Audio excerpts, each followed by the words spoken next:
And also my stepdad was in Aswad.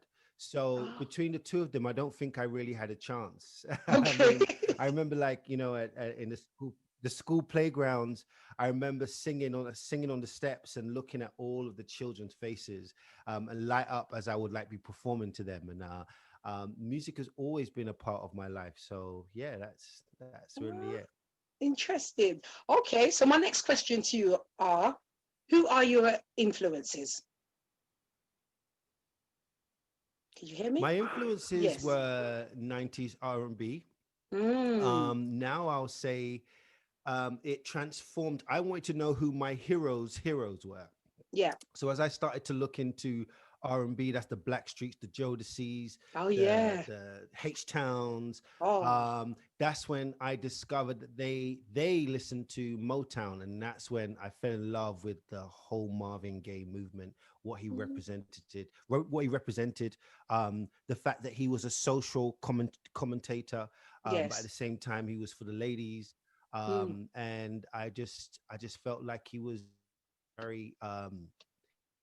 he was he just embodied soul. okay. That's Yeah. interesting. So let me ask you, what would you have done if you weren't to have done music? What was your second thing in line, as to say? Did you have any backup or was it just that When I was straightforward? younger, it would have been Ye- yeah, when I was younger, it would have been acting. I got an A in drama. And I Ah, had to, there was a fork in the road of which one I wanted to do, whether I wanted to do drama or whether I wanted to do music. I didn't even take music for GCSEs, but no. something in music just kept on pulling me along the way, and it became the biggest passion of my life. If I wasn't doing music now as an adult, I'd probably have a business because I'm quite passionate about business as well. Yeah. Oh, that's good. And do you have a Yeah, spiritual yeah. flow, like a spiritual flow with your music? Do you listen to your higher self, basically? That's the question I'm asking. Absolutely. Mm, I haven't necessarily put it in music that I've released in sense of, like God or whatever. yes. But absolutely, my life is guided in a spiritual way. Like Oh. I'm definitely. I wouldn't say I'm a religious person, but I definitely would say I'm a spiritual person who prays, who Hmm. listens to the higher self, who tries to better himself, tries to add value to the world and to people as much as I can. Right. Okay, Zalon, thank you very much. My next question. Who would you want to play you in your life story, a biop? Wow, that's a brilliant. Isn't it? That is a brilliant. Yeah, it's brilliant. It's brilliant. It's Who's brilliant. It's out there brilliant. that you say to yourself, you know what? I want you to play me. Oh my God.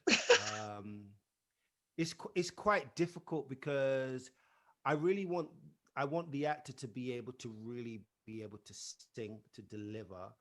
Um, Mm, and there's not we don't have many musicals in order for me to see yes. Ah, this computer. Ah, why is it love. frozen? Yeah. I would who could potentially change their life.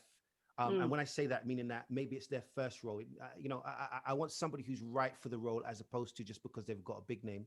Ah, Um, although having a big name can help the story to progress and stuff, but I just, it'd be great if it could be somebody that, it also changes their life as well. It'd be great. It'd be great. Yeah, nice. That's a nice answer. Good. So my second question again is, what are you scared of? Mm, that's a good question. isn't it? I'm scared of spiders. What In am I case you wanted to scared know, I'm of? scared of Yeah. spiders. Okay. I'm scared of turbulence.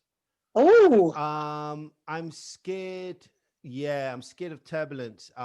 why? I just tell you this quick Go story. on, please do. Because I guess it's because I'm not in control. I mean, I remember I released my album in 2017, and probably about 2016, I was touring somewhere in the world, and I was in some really bad turbulence, and I got to Mm, this point in my life where I was just like, if this goes down now, like I haven't, there's certain benchmarks in my life that I've wanted to do that I haven't done. And I wouldn't feel fulfilled. So So you had all that thought when like, this was happening. You managed to have all that thought while it yeah, was, yeah, wow, wow. absolutely. Oh I'm my very gosh. present. Listen, I'm very present. I'm very present to the fact that life is not forever and that Mm, tomorrow is not promised. And I think yes. I've lost Amy, who I was working with, but I've also lost my sister. She was 34 at the time. Oh, She sorry. passed away of cancer. She had Oh, 3 children. The youngest was 2.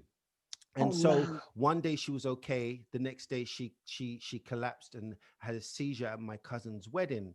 And for Jesus. 9 months Wow. she had a slow decline until she passed away.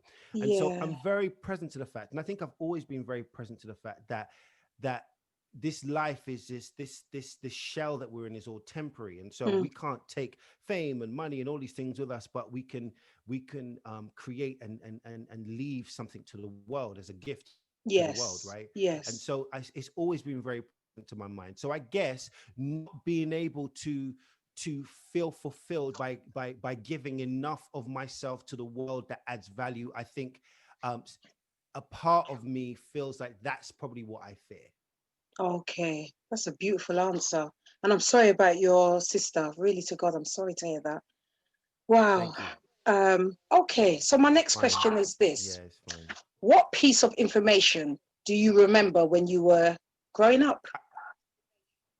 What was the one piece of information that stayed solid in your mind that now that you're an adult, it carried you through? Or it didn't, maybe. Well, say the question. Say the question again. Okay, so Sorry, what please. piece of information do you remember when you were growing up that carried you through, or maybe it didn't? Do you understand? Hmm. Let me give you a for Great question. instance. Yeah, yeah, Like, yeah, yeah, you understand? yeah. So, Please. and it has, all right, and Yeah, yeah, I do. I do. It's a you great do, yeah? question. Can I just say, Yeah. you've said some really great questions, like really thought-provoking questions. It's fantastic. Go on. Oh, You're listen, pushing me to the edge of I'm my telling my you. mind right now. This is great. This is give me the example as I Yeah. go back through my memory. Okay, so the example being, for instance, I was told when I grow up, I'm going to get married, have kids, have a house, have a car. That didn't work out. So I got the child, Yeah, I got the car, and I got the yeah, home, but not the husband. Yeah. yeah. So things like that. Or Yes. you can't be, you Mm. will never be. You know, always been told you will never be. What was the Oh one thing, wow. you Well, understand? What was just told to you? well, Mm, well, I remember I was in class one day, right? mm, And no, we went on a trip, and there was this teacher. My family are Jamaican heritage, so this isn't anything about Jamaica, but there was this Jamaican teacher, and she was very strict, and she just walked up to me one day and said, "You will never be anything in your life." And hmm, I was like, she said it to me, and I mm. don't too young to really remember the Uh, impact or anything, but you remember the she age said you it were? to me, What age were you? and I remember telling my mum and my dad. Mm. I would have been younger than 11 years old, so it would Oh, probably been about 11. Yeah, because it was in the last year of primary school, so I was 11 years old. But I remember wow. my mum and my dad went down to the school to complain. It was like this big thing, because she had told a child. I didn't understand the gravitas of it at that age. Yes. Um, but she said, you'll never amount to anything in your life, she said. And I don't even Hmm. know, it wasn't like I was even being rude or whatever, but what does a child have to do? I wasn't even fighting or anything. It was just, she just looked at me and came to me and said that, right? Yeah. And I'd forgotten it for many years. But I, there's no, like, nobody externally Hmm. can decide on what you're able to achieve, right? Yes. There's been so many things in my life, like where I grew up in Halston, which is an area that had a lot of drugs. It had a lot of there was a lot of killings growing Mm. up, and a lot of the people in the community could have led me down the wrong way. Music was the thing that saved me, that kept me really focused. Um, but I made a decision to transform myself. I made a decision to work on myself. I made a decision in order for me to use the resources in order to Mm. really self-develop, right? Yeah. Um, and so, I'm very present to the fact that my mind is the things that created my reality, created the universe which I exist in, right? And so Right. that belief system, which she said, Yes. um, is now kind of like, I mean, I don't even think about it, but it's great because it's like it's fuel to be like, ah, like, did you think you could have that power over a child? I just hope that she never said that to anyone else ever again. And Yes. Yes. obviously it may have been, I don't know for what reason, but that's all within her world. So that, yeah, that's something. That There's many more lessons, but that's just, as you said it, that's just something that stuck out to that me. stuck out. So, secondly, to that, I was going to say, and how has it hindered you, or did you learn from it? So basically, you've kind of learned from. I, yeah, I didn't even really think about it really. No. I don't know. I think maybe, I would say,